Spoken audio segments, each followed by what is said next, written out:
महाराष्ट्रातील ताज्या घडामोडी पाहण्यासाठी आजच आपल्या न्यूज15 मराठी या चॅनलला यूट्यूबवर सबस्क्राइब करा। तसेच इंस्टाग्राम आणि ट्विटरवर फॉलो करायला विसरू नका।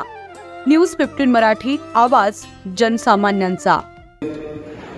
आचारसंहिता लागल्याच्या नंतर प्रशासकीय यंत्रणा खऱ्या अर्थाने कामाला लागली आणि तेव्हापासून गावोगावी आचारसंहितेचे काटेकोरपणे पालन करून निवडणूक निर्णय अधिकारी आपले एसडीओ साहेब असतील आणि सहनिवडणूक अधिकारी तहसीलदार मॅडम असतील आणि सर्व प्रशासकीय अधिकारी असतील, आपले PI साहेब, DYSP साहेब आणि त्यांचा सर्व सहकारी वर्ग असेल, गावोगावचे ग्रामसेवक, तलाठी, सर्कल, सर्व निवडणुकीची यंत्रणा या ठिकाणी अत्यंत आचारसंहितेचं पालन करत गावोगावी प्रत्येक गोष्ट समजावून सांगत होते आणि त्यानंतर खऱ्या अर्थाने निवडणुकीला सुरुवात झाली।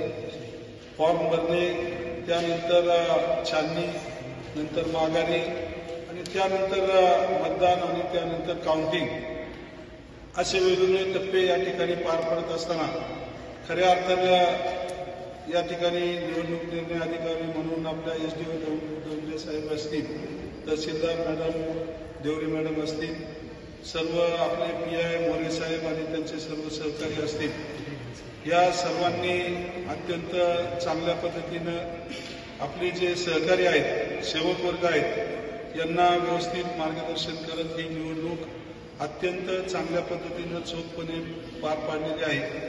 वेगवेगळ्या विभागातील कर्मचारी या ठिकाणी या संपूर्ण प्रक्रियेमध्ये काम करत असताना अनेकांनी या ठिकाणी त्याबद्दल समाधान व्यक्त केलं आणि त्या माध्यमातून आज खऱ्या अर्थानं काउंटिंग होतं आणि काउंटिंगच्या दिवशी तुम्ही सर्व अधिकारी असतात, सर्व कर्मचारी वर्ग असतील, आपण अत्यंत चांगल्या पद्धतीनं या ठिकाणी आमचे काउंटिंग एजंट असतील, इतर सर्व सहकारी असतील, यांना अत्यंत चांगल्या पद्धतीचं सहकार्य केलं आणि वेळेमध्ये आपले काउंटिंग पार पाडण्यासाठी सर्वांनी सहकार्य केलं।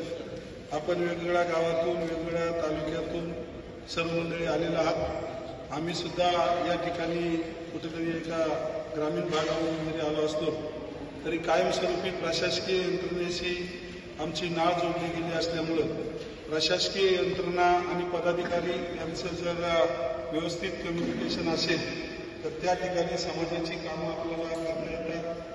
रात्री गैरसमजुतातून तहसीलदार मॅडम असतील, मोरे साहेब असतील किंवा आमचे कार्यकर्ते असतील, थोडंफार काही गोष्टी वेगवेगळ्या या ठिकाणी गैरसमजुतीतून काही गोष्टी घडल्या। आज निवडणूक प्रक्रिया तुम्ही सर्व मंडळींनी अत्यंत चोख पद्धतीनं बजावली, त्याबद्दल सर्व या ठिकाणी असणाऱ्या स्टाफला, खेड आळंदी विधानसभा मतदारसंघाचा लोकप्रतिनिधी या नात्यानं तुमचं सर्वांचं या ठिकाणी अभिनंदन करतो, आभार मानतो आणि या ठिकाणी थांबतो। रामकृष्ण।